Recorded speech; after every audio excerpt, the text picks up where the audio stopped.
नाज़रीन आदाब, मैं हूं खालिद शहबाज। आप देख रहे हैं गवाह न्यूज़। मरकजी हुकूमत ने 17 सितंबर को हैदराबाद लिबरेशन डे मनाने का बाकायदा नोटिफिकेशन जारी कर दिया, जिसके बाद से बीजेपी और इसके हमख्याल जमातों और तंजीमों में जश्न का माहौल है। ये नोटिफिकेशन ऐसे वक्त जारी किया गया जब एक मुतनाज़ा फिल्म रज़ाकार रिलीज होने वाली है। इस फिल्म की नुमाइश के खिलाफ अदालत में अर्जी दाखिल की गई थी, जो खारिज कर दी गई। हैदराबाद लिबरेशन डे अब बाकायदा सरकारी तौर पर मनाया जाएगा।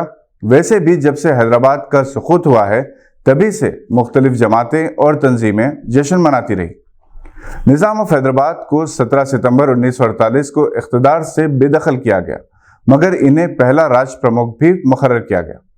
हैरत और ताज्जुब की बात यह है कि निज़ाम जैसे सेक्युलर हुक्मरान के खिलाफ तहरीक चलाई गई, जिन्होंने हिंदू और मुसलमान को अपनी दो आंखें करार दिया था, जिनके दौर में हिंदू क्रिश्चियन मुसलमानों से ज्यादा खुशहाल थे। महाराजा किशन प्रसाद, राय बहादुर वेंकटराम रेड्डी वजीर आजम और कमिश्नर जैसे आला ओहदों पर फायज थे। बहुत सारे गैर मुस्लिम फर्शी सलाम करते, ओहदे, खुतबात और जागीरात भी हासिल करते। ये निज़ामी थे जिनके दौर में मसाजिद से ज्यादा मंदिरों को माली इमदाद मिला करती थी, चूंकि ये एक मुस्लिम हुक्मरान थे और सारी दुनिया में मुसलमानों के खिलाफ तहरीक चलाई जा रही थी। तुर्की में खिलाफत उस्मानिया का खात्मा हुआ, हिंदुस्तान तकसीम हुआ और पाकिस्तान बना, जिसकी सजा हिंदुस्तानी मुसलमानों को अब तक मिल रही है। इस पस मंजर में निज़ाम की हुकूमत को ख़त्म किया गया और दिसंबर 1947 में नारायण राव पवार और जगदीश आर्या ने निज़ाम की कार पर बम फेंका था, जिससे अगरचे के निज़ाम को किसी किस्म का नुकसान नहीं हुआ, मगर यह हैदराबाद में दहशतगर्दी का सबसे पहला वाक़या था। जिन लोगों ने निज़ाम के खिलाफ तहरीक चलाई थी, इन्हें हैदराबाद के मुजाहिदीन आज़ादी करार दिया गया।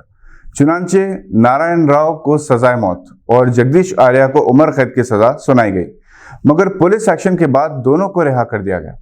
ये एक हकीकत है कि निज़ाम को वरगलाने और हैदराबाद की फिजा को बिगाड़ने में कासिम रजवी का बड़ा रोल रहा, जिन्होंने रजाकारों की तंजीम बनाई थी, जो जोशीले नौजवानों पर मुश्तमिल थी। ये नौजवान जोश में होश खो बैठते थे। इनके जहन में ये बात बिठा दी गई थी कि हैदराबाद की हिफाजत के लिए जान देने से जन्नत मिल जाएगी। चुनांचे जब इंडियन आर्मी के टैंक्स हैदराबाद की हुदूद में दाखिल हो रहे थे, तब कई रजाकार इन टैंकों के सामने लेट गए थे। रजाकारों को मुनज़्ज़म तरीके से बदनाम किया गया था।